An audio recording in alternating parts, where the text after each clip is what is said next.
Welcome to MotoGP Mac. This is yet another podcast from us on. We're filming this on. You got me all screwed up. On Saturday. It's Saturday. Yeah. It's always very funny when you do that. I was trying to pull a Mac, mellow Mac thing. It didn't fly. It's the one time in the week that I don't have to say that fucking opening. But anyway, how are you doing, buddy? How are you getting on? Yeah, we're good, doing fine. I thought I got a kidney stone. It's killing me. I always felt like I'm getting stabbed. But I'm getting out and riding almost every day, unless it rains. So that's what we want to hear. That's what we want to hear. So I suppose from last week's podcast, one of the biggest breaking news things was Pedro Acosta is definitely going to be a MotoGP next year. So that means either Miller, Binder, Augusto Fernandez or Pol Espargaro is going to get the boot. One of them have to, the KTM did apply to have the IO team run either a Husqvarna or whatever brand in it, another KTM per se.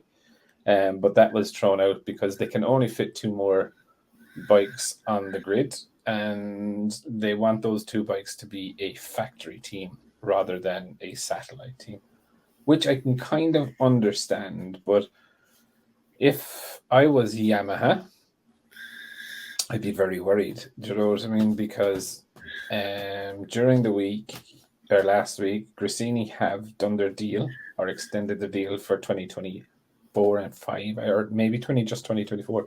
Thought it was 24 and 25 to stay on with Ducati. So that realistically only leaves VR46 at the end of 2024. And I think that could be a problem going forward if they can't sort that out and tie it down. Because we all know that Uzio has said that he doesn't want Bezzecchi going to Pramac. He wants VR46 to have factory equipment and factory engineers. But if they don't tie down the contract, why would they give full factory equipment to VR46, who will then next year run Yamaha in 2025? What do you know what I mean? And what's happened to Ducati? Ducati does not want 8. They've stated it many times that they do not want 8 bikes on the grid. It's too much work and not enough data coming back. You can only have so many bikes and so many to get so much data back. It's not an endless pool of coming back at you. It's like, after a while, it's just overkill. It's a detriment, not a plus. Look, if they were running 8 same spec bikes, I would say yes, massive advantage.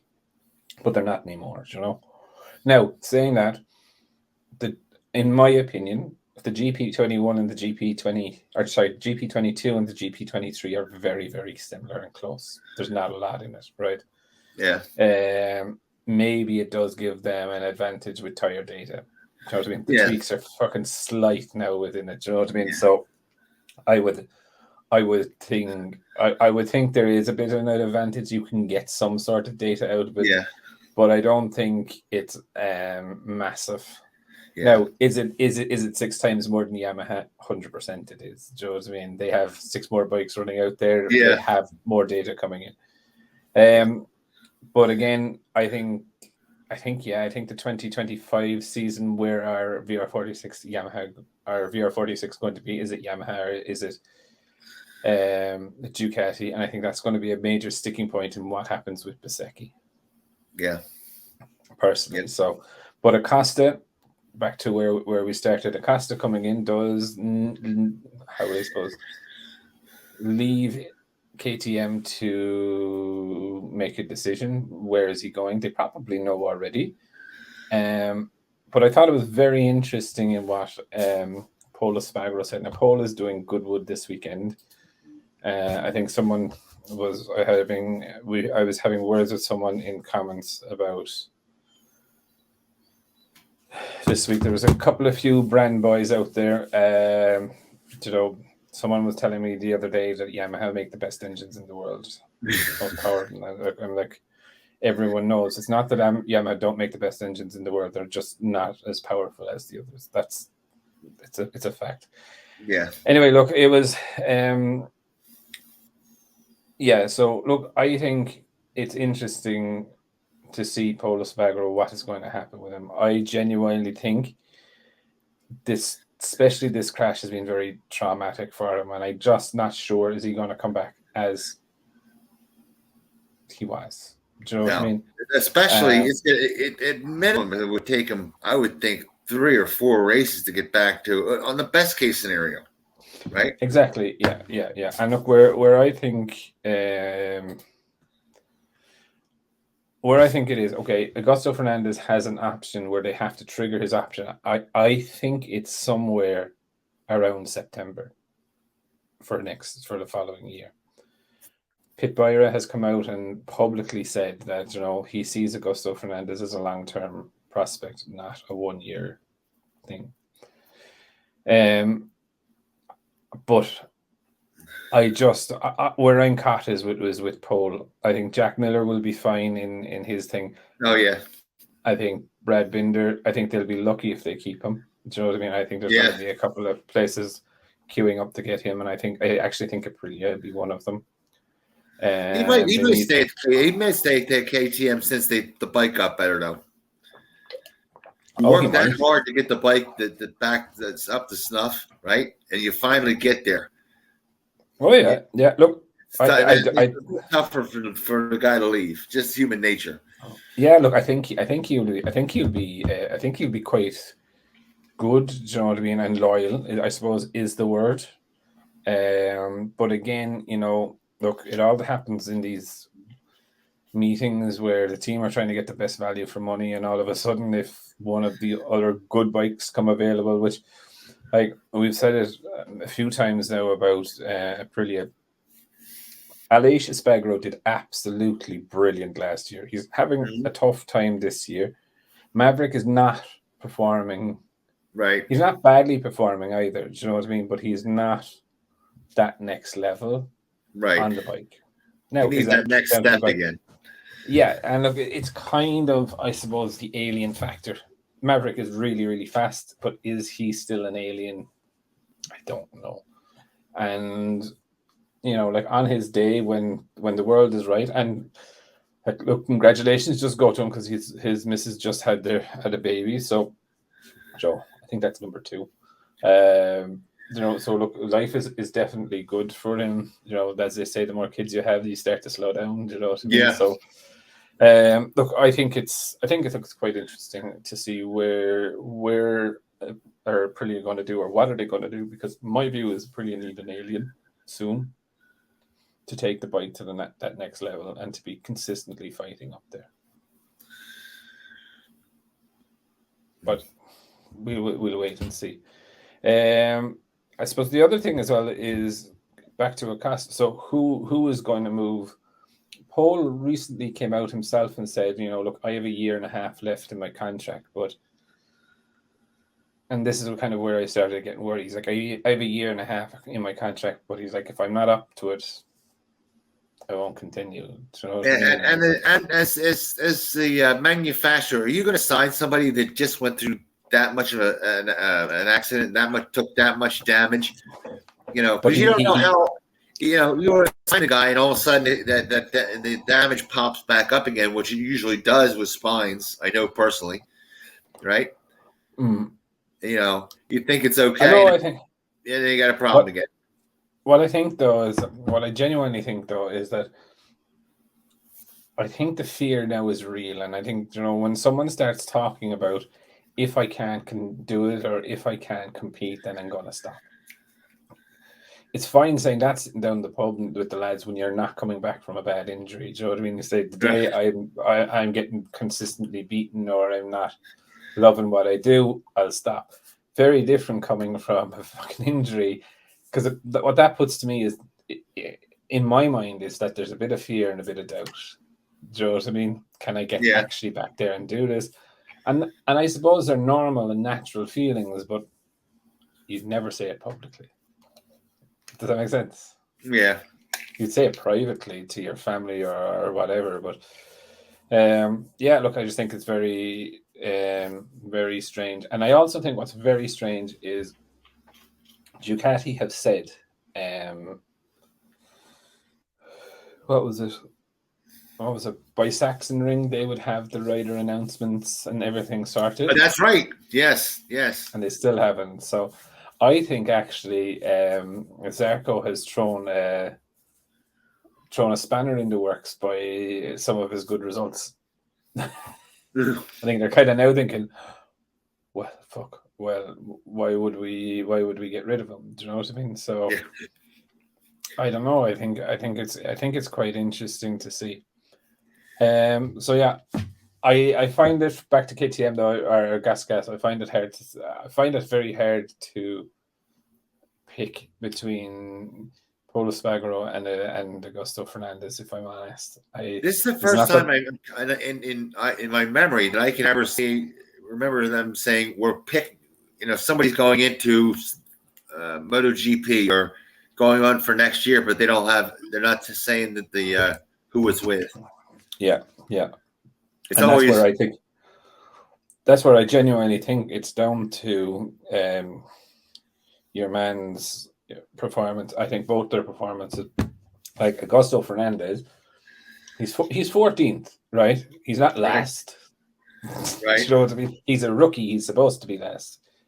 He's had a good number of crashes in practice. Do you know what I mean? Okay, he's thrown up the road in races. Don't get me wrong, but I don't know. Look, it will be interesting to see in 5 races can Polo Spagaro completely beat him. Do you know what I mean? Destroy him. Like, he should be destroying him. Do you know what I mean? Because Pole should technically be up there with Binder and Jack. Yeah. And if he's not, then maybe it's time to stick with the rookie. Yeah. Stick with the future. I agree. I think Pole's on his last run. On his last leg. No pun intended. But like, he's had 10 years now in nearly. Yeah, it's not years. like he hasn't had a long run in MotoGP. How many people had that a 10-year run in MotoGP, for God's sake? Exactly. And like, he was 10 years on always not bad equipment. Okay, KTM was a bit dodgy, do you know what I mean? But it came to the worst place he was Honda. Right? That seems to be a theme. Yeah, and we'll get onto that in a while. But just thought it was funny that he's there 9 years. His highest place in the championship, I think, is fifth, and fifth. But like, he's had a good few years where he's been 6th, 7th, 8th, or whatever. So look, I thought of you, by the way, yesterday. Not to interrupt you, but it's a good one. Is this a dirty talk now, the Jet? Is it? Yeah. Get this. There was a guy that kept busting Mac's shoes, telling him he's wrong. Right? I don't know if you call him a brand boy or a fanboy. He's gone, Mark Marquez will never go onto a satellite bike. Right? What does that say in one of those bullshit sites? Mark Marquez says he'll go onto a satellite bike. Yeah. And for that guy, that fanboy, well, Mac's right again, and we're right again. I said the same thing, and you're wrong, as usual. Yeah. I like having sensible and real conversations with people, but I've had 2 or 3 now in the past 10 days or so that have just been completely fucking out of, definitely from a different planet. Do you know what I mean? Oh yeah, I saw a couple. I told you they come out of the woodwork. If you give them an inch, they'll go a mile. They actually, these brand boys will actually surf the sites looking for somebody who'll agree with them or at least let them talk. Yeah. But I'll always have the last word. Yeah. Because I'll reply and ban them. The Honda's a great bike. You guys don't know. The Japanese are coming back. Yeah, okay. I look. I genuinely look. This is one of the things. Japanese are very good at building engines, and I'll give them that. Like, I am a Formula One fan as well, and I have to give credit to Honda. It took them maybe 5 or 6 years to build a fucking world championship engine. Right. Do you know what I mean? And it's fucking bulletproof. Absolutely bulletproof. Do you know what I mean? So it shows me they're capable of doing it. Now, I genuinely believe there's a lot of Red Bull, how to say, influence in that engine. Does that make sense? Right. Not at Red Bull parts, but like, I think it's just a different operation. Like when you look at Formula One, how every part is tested and then fucking retested and whatever. And, you know, they're turning around and saying the drivability of the engine needs to be X and Y and Z, and we need to be putting this through here and this through there and that load through here and whatever. So I think when I look at it, they are very good at building engines, right? And the problem with what's happened, for me, definitely what I've seen since 2014 or it was earlier, 2013, maybe 2012, the Honda Formula One project started, I think, somewhere in 2016. So it would have started 2 or 3 years before that. And I think that's where they took every fucking good engineer from the HRC and put it onto that project. And they're still there. They are still fucking there. And Honda now have teamed up with Aston Martin. So they're going to, like, realistically, to get their engineering, let's just call it, back on track, it's quite dodgy now, because I think what will happen, and mark my words on this, I think Aston Martin Formula One team will start having input into HRC motorcycles aerodynamics. You think so? They said something 100%. About that the other at GP1 2 days. Yeah. Was it today or was it yesterday? No. It's like Honda and Aston Martin have teamed up, I think, for 2026 on. Because they said they're going to use auto technology in the HRC MotoGP motorcycle. All right. Well, I didn't see it, but it's a very broad statement, but you know. Yeah. So I genuinely think curiosity. So I would actually be quite positive for Honda in the future, especially with aerodynamics and understanding the vehicle dynamics and all of this, because they're going to be very tightly linked to an F1 team. Yeah, but for right now, folks, I can't go out and say, look, Honda makes good engines, okay? But after the CBR 1000 RRR incident, I don't want to tell anybody to go out and buy a Honda right now. You know, yeah, well, look, I don't want to, you know. Yeah, okay, look, that's one of those incidents that does happen, I suppose, out there. And look, how they handle it, probably not the best. But I'm only ever really worried about what happens on the track. They could build a fucking 3-wheel bike or a fucking bike. You don't care. And I don't really care. The other thing, I suppose, with the and where there's like there was the concessions and all of this. While it came out and it's died down again, so they're definitely talking about it. And like I was then thinking to myself the other night only, is it worth continuing to develop your bike towards the current regulations? Like Honda and Yamaha are in so much of a shithole right now. Right. They're going to develop this year and next year, and then they're going to fucking be scrapping the bikes. Do you know what I mean? A year out. Is there enough development and these regulations to put all that money behind getting it there? Are they going to stop?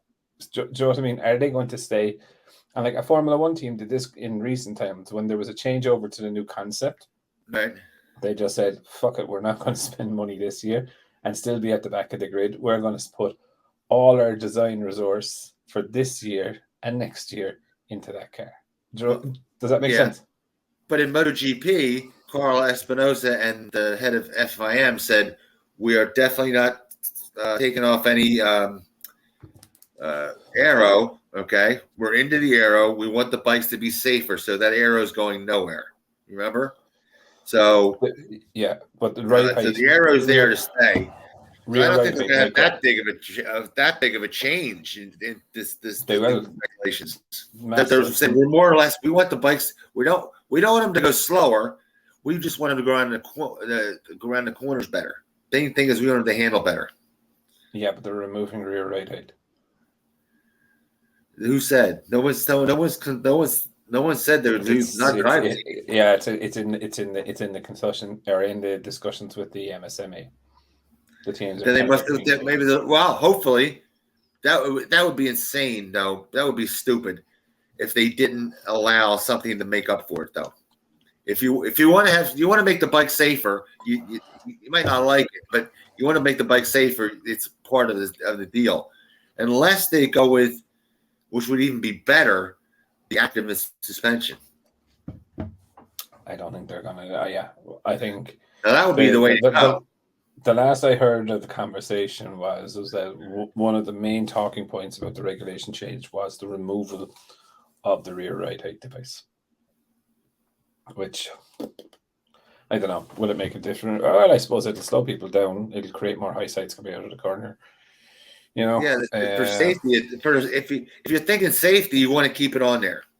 Now, to replace it, if they replace it with active suspension, it's better and safer than the ride height. Now, like I said, the FIM would just have to admit they made a mistake back then.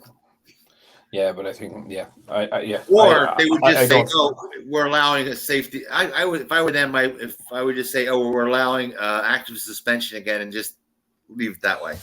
Don't bring it up. I don't know. I think active suspension and shit like that is way too expensive to develop. Way too expensive nowadays, especially under the current testing regulations. You know damn well that's gotten way cheaper. It's the initial development that costs the money. That's already been knocked out. No, I don't think so. I just don't think there's the capacity there to do it. You can't have your cake and eat it too. You can't say, "Well, I want it off, but I want the bike safer." Is what the FIM sell. I don't know what they think the manufacturer has a magic wand or something. I know, yeah, but look, that's like if it goes through, or it has to go through the MSMA. So let's wait and see what they. Yeah, well, I Christ, everybody has their money into it too now. Now it's been refined. Why take it off? Like it's been refined. Yeah. Everybody's put their money into it. Even Honda, and Honda has the best rear. Don't they have the best launch control?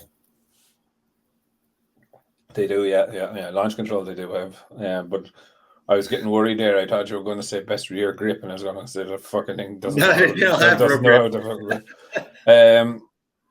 Yeah. So another story that I read, and I was a little bit perplexed when I read this, and I was going to make a video, but then I was like, how do you even fucking talk about this? Like, do you know what I mean?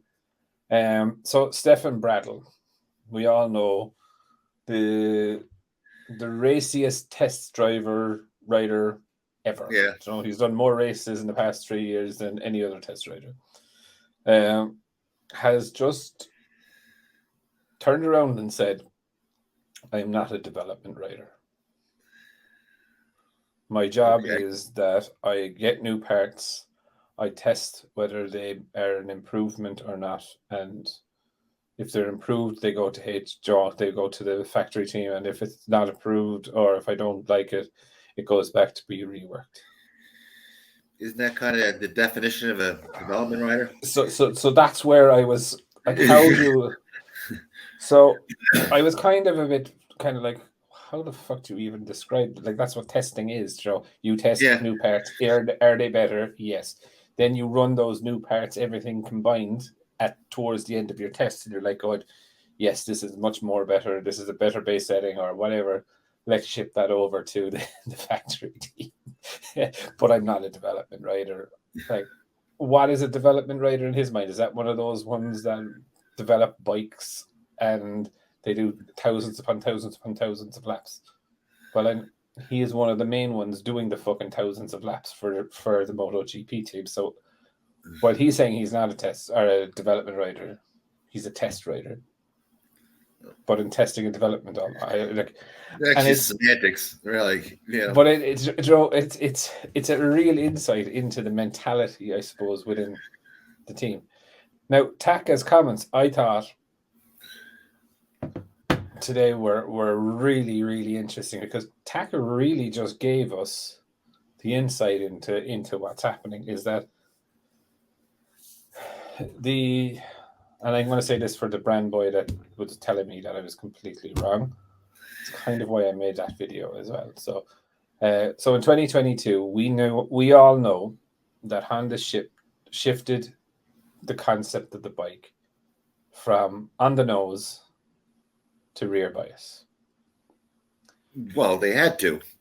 Yeah, well, they had to, but they did. Right? This guy earlier on, or a couple of days ago, was telling me that I was incorrect. Now, Taka Nakagami, who is a HRC rider, so that fella who's out there, guess what finger I'm really holding up that you can't see, said it. He's like, the 2021 bike was very good. Well, it wasn't very good, but it was good. You could feel it. You could feel the Honda DNA from 18 to 21. You could feel the characteristics of the bike kind of remained the same. Some bits changed, but it wasn't. Overall, you could tell it was a Honda. Where he's like, now, he's like, there's none of that. There's no DNA left in it. There's no front feel. You go into the corner, and as soon as you go into the corner, if you push, you're down. Do you know what I mean? Right. I.e., look at Marquez in fucking Saxon Ring. Do you know what I mean? You push, you're down. And you go into the corner, you lose the front. You come out of the corner, the rear wants to fucking spin and spin and spin and spin, and that's kind of the hook and the crook of it, right? They don't know if it was electronic, or they don't know if it was mechanical. So here we're seeing some of the things that we looked at Honda in the test. Remember, they took off the aero, trying to find out, is it mechanical? Is it aero generated? They don't know. And he gave a really good analogy into understanding why they're so lost. And he's like, from 18 to 21, we built a bike with a certain characteristic. So and they only made slight tweaks to it. So if we got lost, they were just going back to the piles of data that they had, and they could find their way somewhat again. But with the 2022 bike, because everything was changed, they had no data source. So they were actually only compiling the data. So what he was saying then is that the problems that are now existing, they're not from 2023 all of a sudden. Things have just gone. There's an inherent problem from 2022 that's carried its way into 2023. Yes. And they just don't have the data to go back on. And that is why they're completely fucking lost. Completely. That and the other thing, which I have been really surprised with.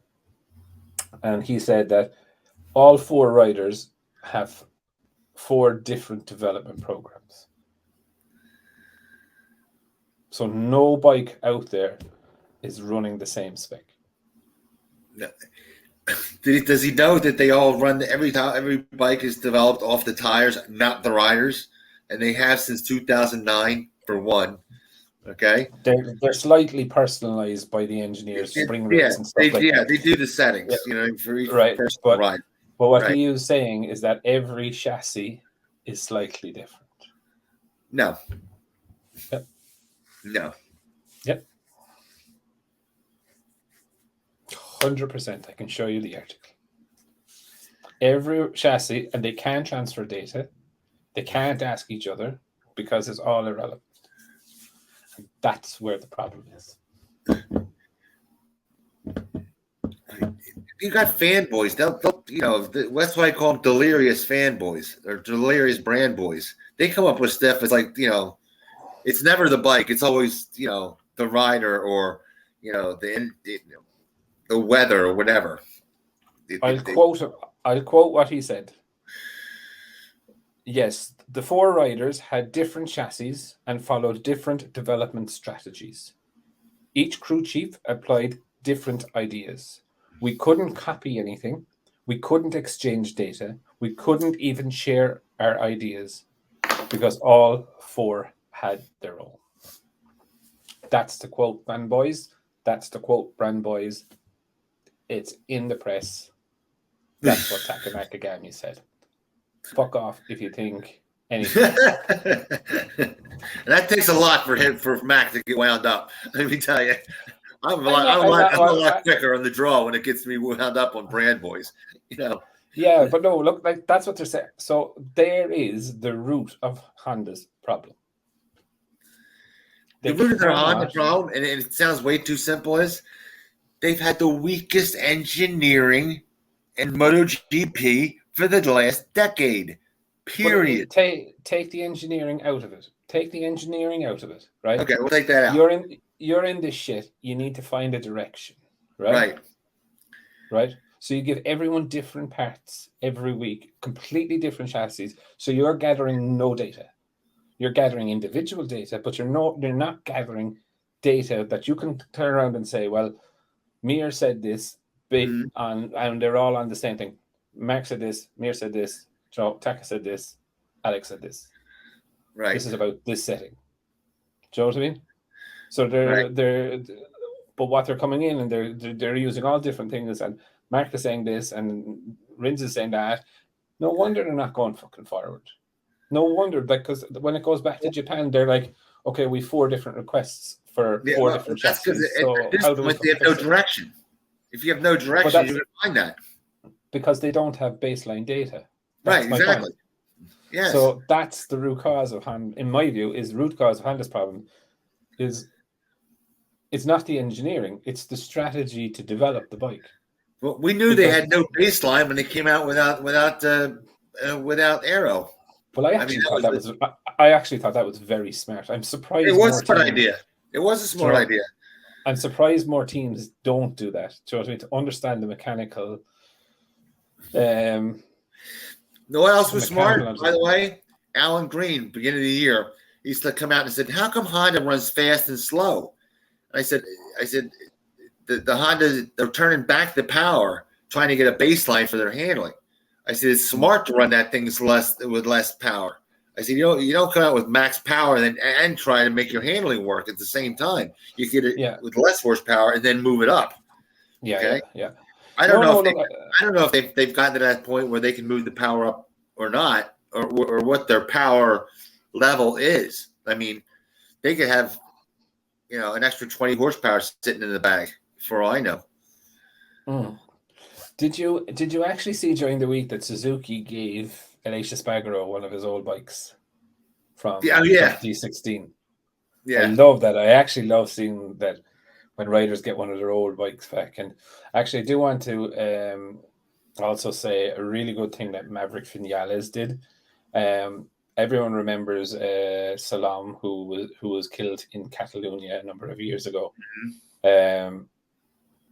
And like one of the good things that came out of that, and I know that sounds very bad, just saying out thing, but Rossi and Marquez actually shook hands, and we won't say bury the hatchet, but at least the hatchet became blunt.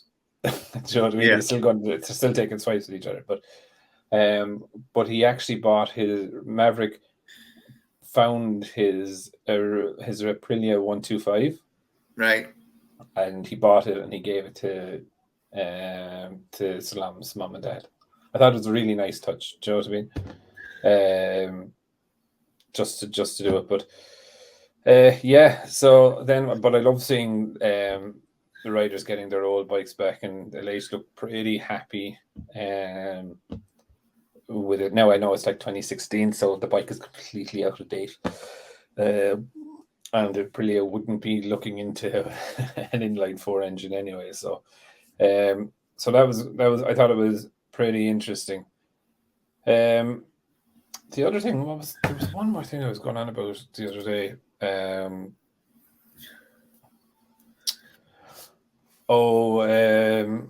Jorge Martin and Gigi Antonio had surgery. Martin, I think, had surgery on his leg. Right. Yeah. And things. So like I know we're kind of bitching about the summer break, but it's probably good that some of these riders can take a break and can get themselves healed, I suppose. Oh, yeah. Okay. So yeah, so look, it's pretty. The summer break is always pretty tough, but the other thing actually this year. We've 2 this year, yeah.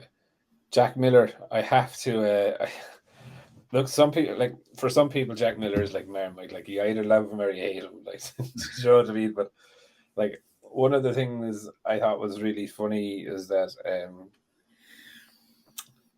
do you remember the comment he came out with? And he's like, riders should just shut up and fucking ride their bikes and stop whinging and moaning and some way, how or whatever, the press started turned that he was telling Mark shut up and whatever. Yeah. And then, but like for me, I genuinely love, like if I was to talk to a person, I don't want any political answers. I just want, like, if you think you're a fucking asshole, you'll tell that person you're an asshole in a polite way. You know what I mean? But like again, like it kind of irks me and annoys me when I'm hearing like the comment that made me laugh so much this year was Pecco when he turned around. He said, like, the front end is too stable. I can't feel when I'm going to crash. Yeah, I know. You're like, you're like, if you were on a fucking Honda, do you know what I mean? That's a first world problem. Yeah. Do you know what I mean? Or sorry, it's just too good. You know. Yeah. It's just too good. I can't, Joe. But look, and I think that's the sort of silly shit that Jack is calling out. It's like, just shut up and fucking ride your bike. Like, do you know what I mean? And if your bike is not good enough, fucking make it better. Do you know? And it's, for me, it's endearing. But like, he always has a good comment. You will always know where you stand with the guy. Do you know what I mean? And if he wants to sign an autograph for you, he'll gladly sign it. If he doesn't, he'll say fucking no. Yeah. Do you know what I mean? And he usually does. They say he'll sit down there for 20 minutes, 30 minutes and sign autographs. Yeah. And look, it's, for me, I suppose it's a breath of fresh air seeing Jack just talking, because not a lot of other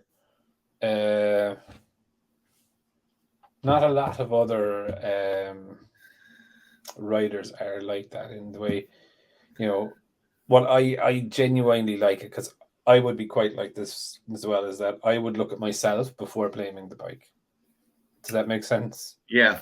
So I would say, I didn't perform well, I didn't do this, I didn't do that, rather than say, oh, well, I didn't have a good feeling with the bike. Do you know what I mean? And you're kind of laying it off that it was something wrong with the bike. Do you know what I mean? And just for me, I suppose it annoys me. Take this. Lately, there's websites that are going crazy on the Marquez bet, and take everything with a grain of salt. They've been going, it's insane, and now I fear, you can never even tell what's going on. Now Poog is letting Marquez off the hook. I don't think Honda's letting him off the hook. I think they had an easy out. You know what I mean? Marquez already had an easy out clause in his contract. Therefore, it's easy to say, "Oh, I'm going to play the nice guy and say, I'll let you off if you don't want to be here." I think where all this has been driven off is that HRC President Watanabe has made a personal statement on the subject of Marc Marquez, and in an interview, and this is a quote, he stated, "With regard to Marc Marquez, of course we want to keep him, but he is the one who makes the final decision. If he decides to go, we will not stop him." Right? Yeah, and that's what you do if somebody had an easy out. Yeah, if you have an easy out in your contract, he's going to say, "Oh, it's up to him." And that makes you look like a good guy. We had an exchange in Mugello. I have talked, and we think. What was this he said? Sorry, we had an exchange at Mugello. I think we have to show him things clearly for him to stay. If Honda is not, it's not just Honda's way to tell him, please stay. So basically what he's saying is that there has been a conversation. He is not fucking happy. Yeah. They can't just tell him stay for his contract. They have to show him what plans they have to make him stay. So I think there is a conversation that Marquez will be leaving high up. Yep, and he will take his satellite. He will take a satellite team for that He guy. will take any. God knows how long. He will take any bike that is capable of winning. Yes, right. That is my prediction in it. He will take any bike. Now, it will be interesting to see if KTM, right, and Ducati hasn't gone away either, because quite recently, your man Domenicali from Thing has said, we'll never close the door on a Marc Marquez option. Yeah. What I tell you, yes. I mean? They'll never close the door. Just not. I don't think Marc will be in the factory team, but I think he'd be on a hell of a lot less money. But anyway, that's another. Yeah, that's another thing, right? But what I do find interesting is that no one really can turn it down, and then kind of got me thinking, Joe. And like we said at the start of the program, Joe, where the IO Husqvarna thing has been booted out. It will show the power, because someone said recently in the comments of Joe, for the Spanish riders, Dorna shows a lot of favoritism and this, that, and the other. And okay, look, Dorna is a Spanish company. Of course, there's a bit of bias there. But they have already said no, right? And if KTM can get their claws into Marc, right, they'd have to run 6 bikes. Yes. So can they get an exemption to run 3? Oh, like we all remember Davi and Repsol Honda, right? Right. Remember that time? Yes. Yes. Ducati's nuts not to try to grab a hold of him, because he gets onto that KTM. He's gonna have a title. He's that good. He isn't washed up. If he's on a KTM, he wins the title. If he's on the Aprilia, he wins the title. I'm going to say something here. I would say that Marquez is not at the level that he was in 2017, but he's not very far off it. Do you know what I mean? I think he has, I don't know, the fear, the small bit of the fear has crept in. Or maybe we call it maturity. I don't know what way to do it. Do you know what I mean? I think he maybe got gun shy. It's from the bike. But I think in his case, he guys are riding on that bike is riding. He's never had a good bike. Think about it. He's never had a good bike in comparison to the competitors his whole career. I don't know. I think his first 2 years at Honda, I think that bike was pretty sorted. That was flying. Yeah, not according to the second riders. The second riders. Even Pedrosa said that when he went back, he said it was never that good. As a matter of fact, in the 2015 bike, they were still going back to the 2013 swing arm. Yeah, but that they were screwed up from. Yeah, but it was 2019 where the second riders really dropped off in Honda. Do you know what I mean? So I won't say it was the best bike, but it was by far better than now. But I think he had less obstacles to ride around on those bikes. Oh, it got worse every year. Every year it got worse. They were better than comparative to the competition. Yeah, then. And listen, look, I won't say I'm not a Marquez fan, because I'm a fan of every single motorbike rider out there. Anyone that has the balls to actually go and do it, I am a fan of. Do I take to people? Marquez, I have trouble with, and I think that's more because he's prickly off the track and you never get a straight answer from him. Yeah. I'm a fan of his skills. Riding, his skill. And look, I would say he is definitely one of the most talented I've ever seen. Oh, without a doubt. And I go back to Roberts and Spencer. Spencer is the one that nobody realizes. how good he was. Spencer was as fast as Marquez. I just, yeah. But look, again, there's riders you take to, there's riders you don't, and like again, another one that I would admire his skills, but I just can't take to him would be Bautista. You know, there's just something. Yeah, you and Bautista are like oil and water. Yeah, there's just something that you're just like, like, yeah, it was a good race. You know what I mean? Even though it was fucking brilliant. You know what I mean? Yeah. Even though he did brilliant, like, but I suppose that, like for me, Mark is like, he is super talented on the track. What way is he as a person? Look, I only know what I can make up my mind up from what I see, and not always do what I see or hear from him is what I like. Two things. One thing I like to see, by the way, is with Marquez, is people are not allowing him. The court of public opinion is going against him with his towing. People are going, okay, I've had enough towing bit. I noticed a lot of people are going, that's it, enough of this after that last one. Yeah, look, the subject of towing for me is a bit meh. Like, you should never be riding within, like, in qualifying, or, do you know what I mean, or practice or whatever. You should never really be within 3 or 4 bike lengths of someone. Yeah, you just shouldn't, because you're not in a racing situation. You're in practice. Do you know what I mean? Maybe qualifying, maybe like 2 bike lengths or what, you know. But like, you cannot react fast enough if there's a problem in front of you. No. Or you miss your brake zone, you're going to take that rider out. And for me, I would class that as irresponsible.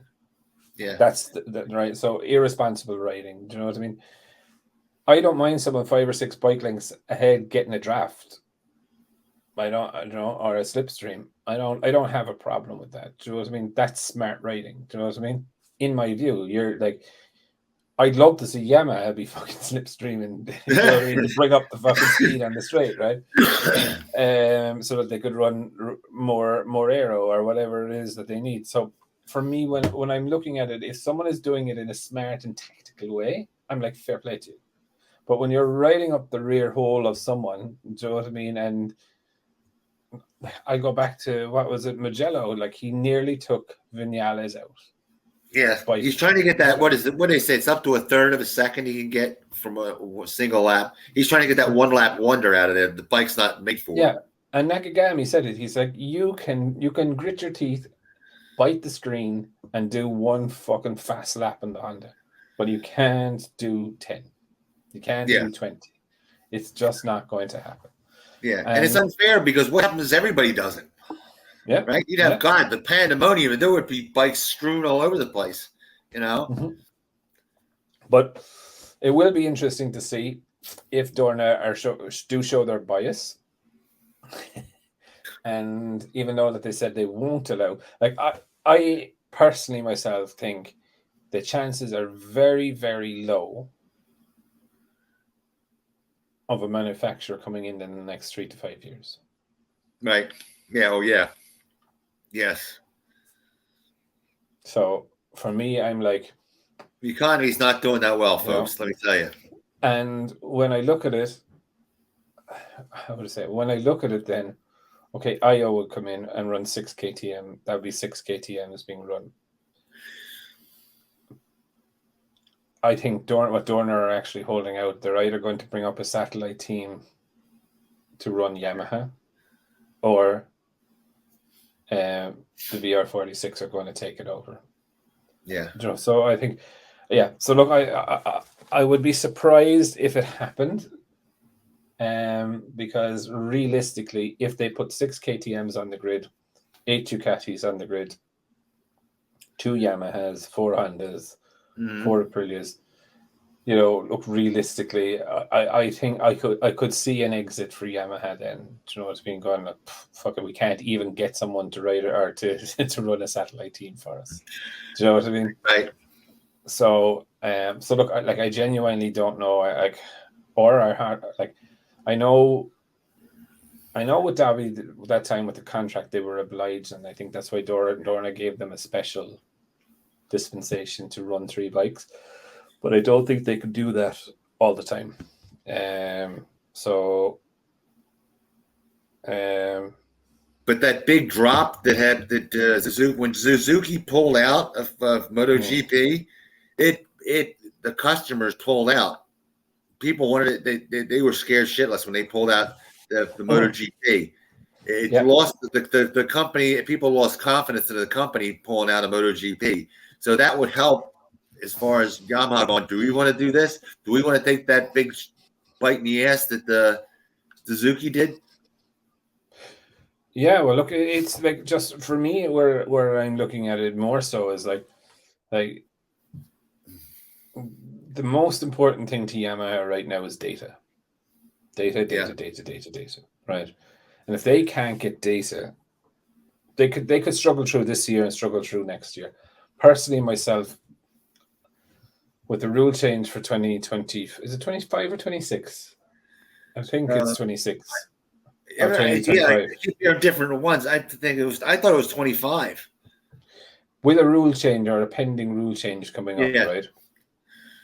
Even if it's a 3-year development cycle, like they're starting now, just say for 26, or if it's for 25, they were starting last year. And like when I look at it, like let's just say it's 25. Like realistically, my view of this is that they've probably lost Fabio already. Do you know what I mean? Fabio's negotiations are going to go somewhere else.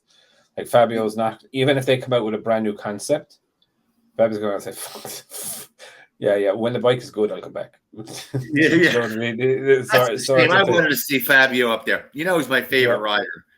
He has class. You got to give him that. So where I'm looking at this is like, are Yamaha and even Honda going to pump money in? How do they lose Marquez? Are they just going to shift their focus to the new regulation change and say, right, the gap in the current regulation change is way too much? In the current regulations, let's focus on the new ones. Do you know what I mean? How do we build a bike to that and start already testing even in that field? Does that make sense? Yeah, but I don't understand this new regulation changes. It's not like can be that huge. It's going to be big. It's going to be quite big. It's the only thing they said, well, the arrows, like I said, they said the arrow's staying because they want to have it for safety. You can understand that, right? Which contradicts the ride height, taking away ride height. But then again, it's good news. It could be the active suspension, which would make it better, which would give you better handling. I think the reason they're talking about taking away ride height is that there's no road bike relevance. But they don't. That's nothing. I mean, there's so much stuff with doesn't have road bike relevance. Who cares? I mean, my God, if you start taking that away, if you take things without road relevance, you won't have any bike left. This is MotoGP, okay? But there's nothing wrong with the active suspension. Mac would be a good thing. I don't know. I just don't see them. God, yes, you're that old guy. You want spokes back on the wheels, right? Yeah, we have active suspension on your road bikes. I hate to break it to you. The R1 when you go outside in the garage, it has active suspension on it. Active suspension, the electronic suspension. You young whippersnappers. That's it. I still go to the corner faster. Yeah, God. And I'm the old guy here. Remember that. You know what I mean? You've all the digital ages or digital devices to keep you fast. Yeah. I know.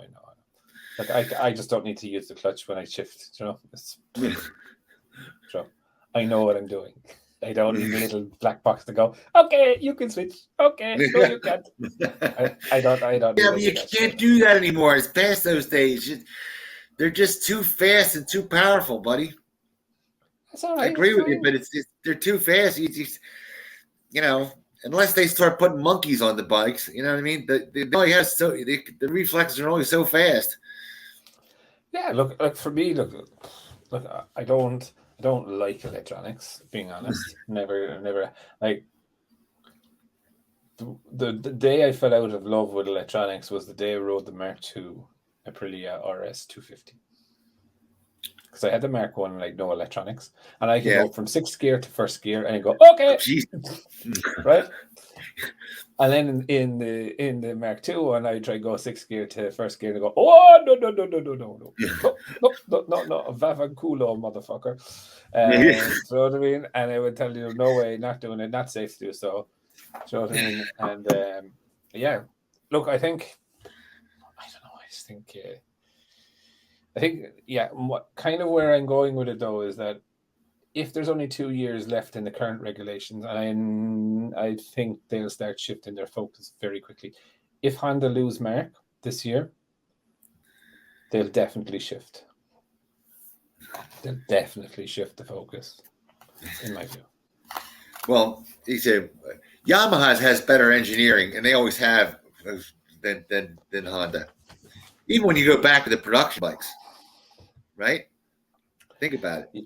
Yamaha's with everything first. They came out with a Delta box frame. They came out with it, the single shock rear suspension. They tried. I mean, they had leading link front suspension. Yamaha at least had the balls to come out and do stuff. You know, Yamaha. Yes, Honda had the oval piston V8. Okay, I mean they would do one splash thing, and then with the rest of them were look. We all know that both Honda and Yamaha are brought up with, I'm going to call them safe environments, where everything is durability tested, you know what I mean? And thinking outside the box does not come into the equation when they're designing something, right? Do you know what I mean? And look, we know it. We've discussed it many times. They build the bike, they mechanically build the bike first, then they add on the end or the aero, do you know what I mean? And then so look, their design and concept ways of coming up with solutions is very different. And yes, they're being massively exposed by the Europeans, and this is both manufacturers, not just Honda, but and you know, I think it's very interesting listening to Taka and what Taka said about, you know, from 2018 to 2021, the characteristics of the bike or the DNA of the bike was the same, right? And this is the worry that I have for Yamaha, and this is why I don't think Fabio would sign a contract to stay with them 2025 if they do change the fundamental layout of the engine, because realistically, they're going to start from scratch with no track data. So trying to put that together,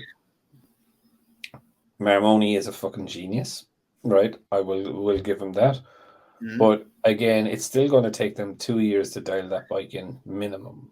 Yeah. Do you know what I mean? Yeah. And that's why I can't see them throwing massive amount of money to close the gap now if they're going to change down the road. And I did reach out to the ex-Suzuki engineer, Tom O'Kane, and he did agree that we'll catch up and we'll have a chat with him. But he wants to prove himself within Yamaha first. But look, I will try and reach out again maybe towards the end of the season and see. But look, it's a very touchy situation, and I don't like to ask a current engineer in a current place. Yeah, you know what I mean? But maybe I might have just an offline thing and just have a chat and see how life is. Yeah, but other than that, look, I suppose summer is coming up. There's a couple of people have requested to come on. Right. In the comments, but I haven't got an email from a few of them. So if you do want to come on, have a chat. If you want to try and give Jake shit, please come on. No, yeah, bring it on, baby. Yeah. You can have a boxing match. I'll just sit back and chill out and drink tea. But bring on the brand boys. The brand boys, yeah. No, look, I think it's been a quite. I know it's kind of difficult during the summer breaks to come up with news and content, but I think a few things have happened all right this week. Predator Costa is probably the biggest one for me, where I'm looking at it's going to cause waves. And I think Taka Nakagami, if you can try and find the article, it's a very interesting read in what he said. But I think that's about it from me this week. Unless you have anything you want to go through. Yeah. By the way, I was thinking about it. For this will shock the Honda brand boys, or even the Japanese brand boys. Japanese. Yeah, I was excited at one point to buy the Honda RCV 213V production racer. Remember that? It was coming out. Yeah. Why didn't you buy it? Why didn't I buy it? Well, it was supposed to be. I thought, hold a second.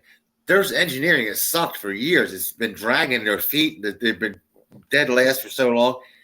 This is going to be their bike that they're going to show the world, right? They're going to really make a good showing on this bike. It's going to be a production racer bike. It's going to come out and it's supposed to be sure. And what happens? First, it was $55,000, right? Mm-hmm. It had 80 horsepower, or no, 120 horsepower, which is nothing in today's thing, right? And then that version turned into $80,000, and then to get to 180 horsepower, you had a $40 more thousand, which turned into a $120,000 bike, and then the bike sucked, and it was like, okay, you're still. I couldn't believe that. Huh? But still, like I know Michael Rutter has one, and there's a performance kit that you can put on it that brings up the power. But like, 180 horsepower. That's it. No, it's not 180 horsepower. No way. Not a what everyone read. It's 180 horsepower to crank. That's what you look it up right now. Check it out. 180 horsepower. What is it? RCV 213V5, whatever the hell it is. Production S, isn't it?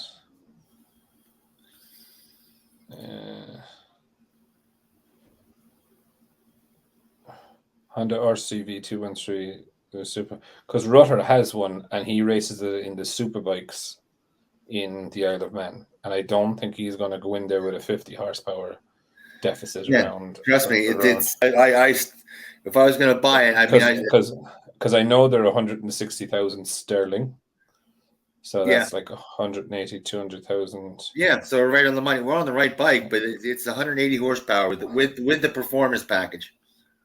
Yeah. 1 second. Now, what he does with it, that's another story. He might have. No, he only puts on the he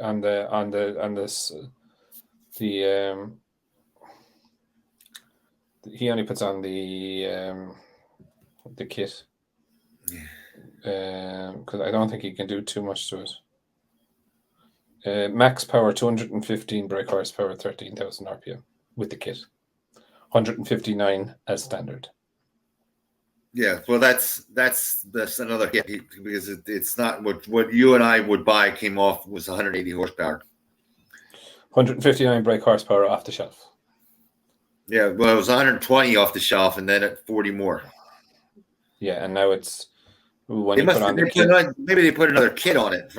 What year is it? 2015. This the spec sheet for 2015. Yeah. It was. Trust me, it was 180. I went over that thing 100 times. It was 120 and 40 more horsepower. That's definitely one of the bikes that you buy and you can't ride it really. Like, well, you could, but And they said the handling was bad. Even I was like, Jesus Christ. Yeah, but it's a race bike. It's not. No, I mean, but there's the difference. I know a race bike handling is not like something you go through. You putter around town. They're saying that you take it to a track day and it wasn't. It wasn't as good as the bike you buy off the shelf. So yeah, but I would expect that though. Do you know what I mean? Because the whole thing was a lead balloon. I was shocked at that. Oh, listen, but they've never had any problem selling them out. Yeah, of course. You try and buy one. It's insane. They put in another paint job. Ducati put a paint job, a Bautista paint job on there, and a Pecco paint job. It was an extra $60,000 or some ridiculous thing. How much were they? I remember we brought that up, and they sold out in 28 minutes or some ridiculous. Stuff. Yep. So it's funny, but look, they're one-off specials. Well, okay, the 213V S was not a one-off. But you can't get one now anymore. So should have bought one. Yeah. So, I'll give a shout out to Motoplex and my Montgomeryville Cycle Center. Thanks for getting good deals as usual. that's it. How is my MV looking? It is looking spiffy, and it's running like a rape date. Yeah, I already took it up to the two guys. There's two guys, and they keep adding stuff on. They keep trying to beat me on the F4RR, and that's a guy with a new Jexer and a guy with a new ZX10. They just keep blowing them away. They just keep crying. That's it. And I'd be crying too. But sure, listen. That's the job. Anyway, right, we'll wrap it up there for this week. And sure, look, we'll be back again next week with more fun and frolics. And brand boys, beware. Beware. Take it easy, folks.